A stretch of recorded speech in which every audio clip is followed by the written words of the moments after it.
Good morning. I want to talk to you today real quickly about, let's see, what it was that I wanted to talk to you about? Oh, yes, that's it. I want to talk, this message is specifically and directly to businesses, whether it is the general manager, sales manager, internet sales, marketing department, marketing manager, vice president of marketing, business owner.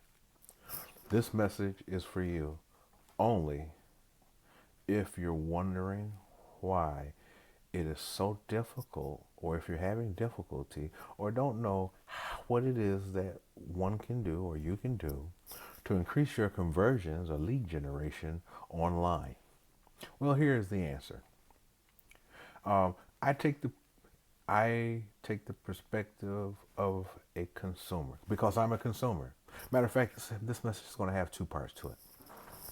First part is the first part is that I am a human being, and as a human being, I am a consumer that in which I search the internet. The second part of this message has to do with no matter in B2B, business to business, no matter what it is or what businesses are involved, business always occurs at the level of people. Business to businesses involves person to person. And no matter what position or job responsibilities we have, we're still a person.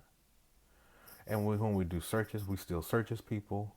And so when we're doing business to business interaction or deals, we should deal as people to people, even though it is on behalf of a business. Okay, now let me get back. Now let me go backwards, or where I started at. As a consumer, I search on the internet for a solution. See, the only reason I search on the internet or do any kind of search or reviews or anything, or look at any reviews or looking for any business, is because I have a problem and I need a solution. So when I'm searching on the internet, I'm looking at these different products and services, and unfortunately, I have to figure out what product or service answers or solves my problem, answers my question or solves my problem. That's the first thing I do. So then I narrow it down to maybe to a set anywhere from like 2 to 5 or whatever.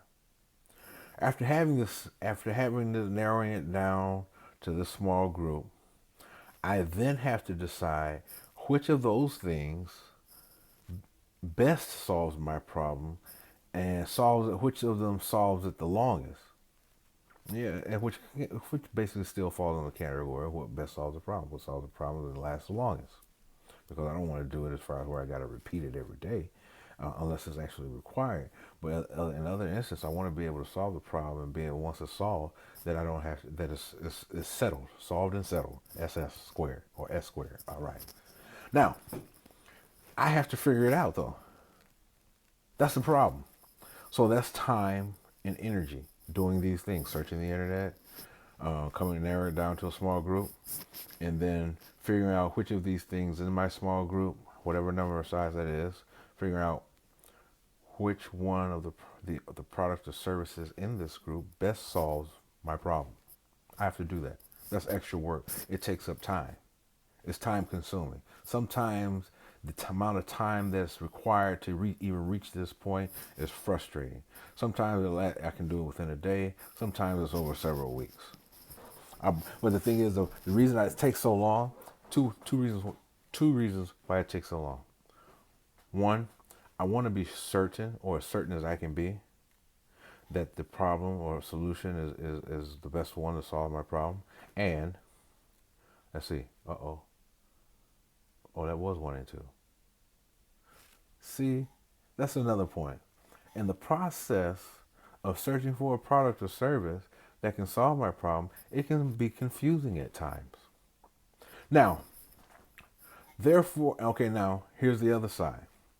Businesses, when they market their product or service, are immediately going for a sale. They're saying, buy this product, buy the service. Here, woo, here are the features, and in some instances, here are the benefits. I'm not looking for benefits or features. So, because of those differences in approach, because of those differences in approach, it creates a gap.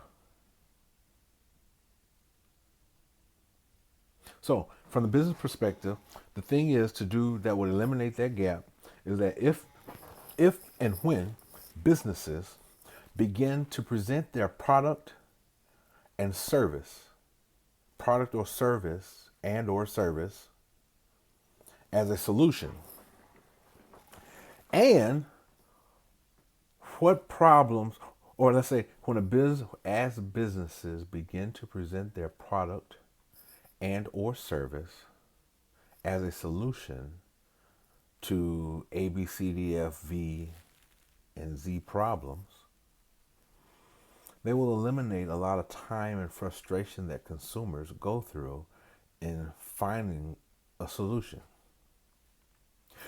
Now, let me go back to as a consumer.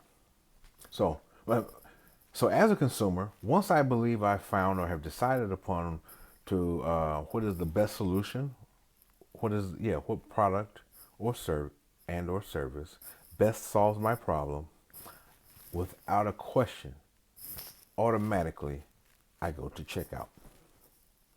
That is what I call the soft sale. Now, the traditional approach to sales, again, for businesses is to present their product or service and asking the person to buy.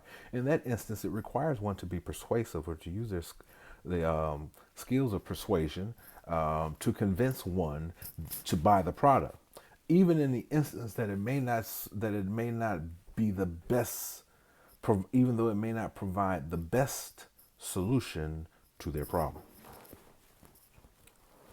Herein lies the instance where a consumer buys one product and finds that they have to buy another product, which then means that they're doing the search all over again, with the elimination of the company or product or service from whom they first bought it, along with the product or service itself. All right. Now say that 10 times fast. That's a tongue twister for you. All right.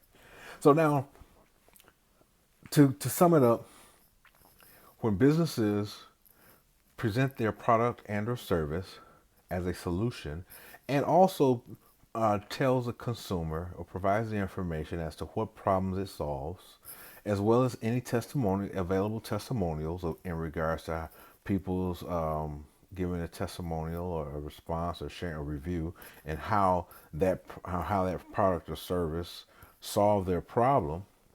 It is in that instance that people then you won't have that the soft sell will occur.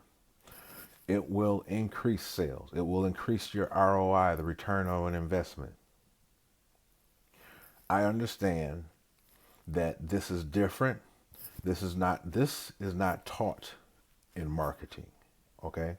What I've just shared with you is not taught in the walls or in the higher education, secondary education, college. This is not taught in marketing.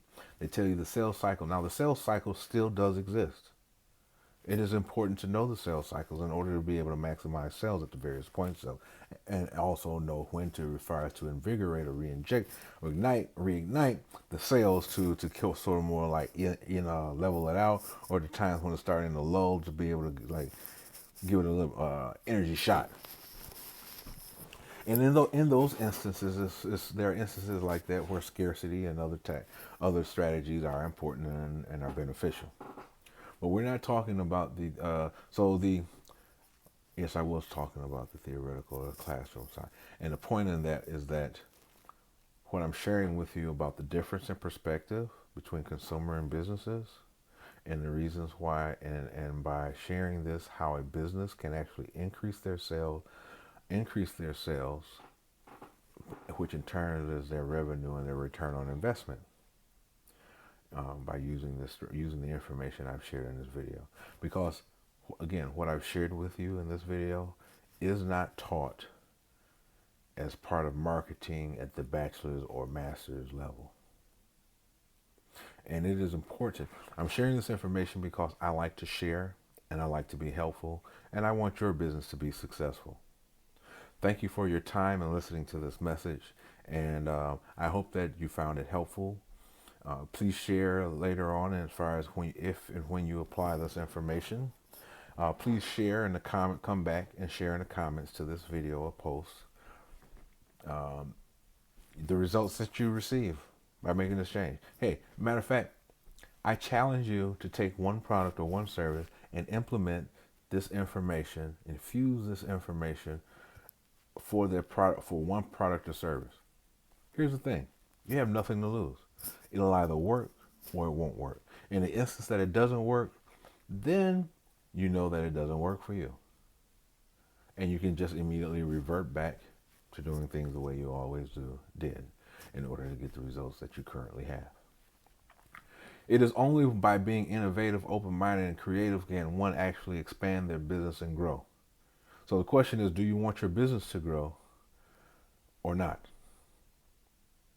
Thank you for your time, and see you next time.